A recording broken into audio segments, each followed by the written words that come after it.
Hey everyone, we're going to go ahead and practice some division. That's going to be slightly different than the division we have used in the past. The only difference is, in the past when you have divided, we've always ended up with 0 at the end. Today I'm going to show you what would happen if we didn't have 0 at the end, and we're just going to write that answer as a remainder.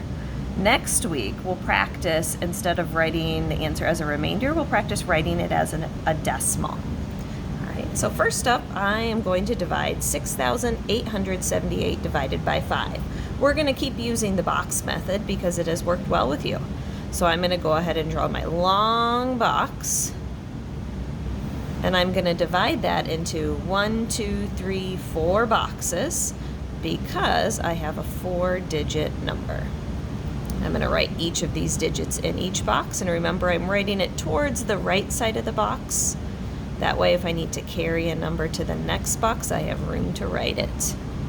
And I go ahead and write 5 on the outside. Now I take it one box at a time. You can use a multiplication chart to figure this out, but try not to use a calculator because I know you guys were experts at this when we left. So I'm going to start by dividing 5 into my first box, which is 6. How many 5s will go into 6? Look at your multiplication chart on your computer. If I look at my multiplication chart, I know that only 1 5 goes into 6 because 2 5s is 10, and that is too big.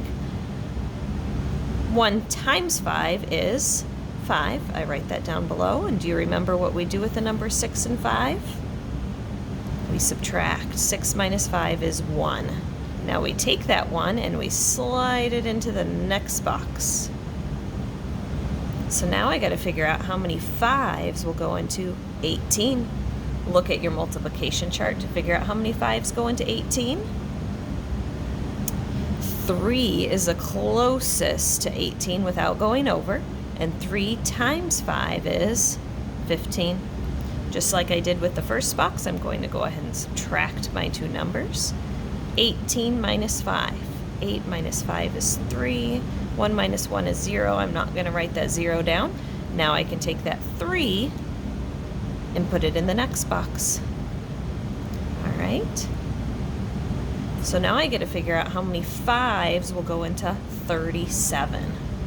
Okay, look at your multiplication chart in your 5 row. What's the number that's closest to 37 without going over?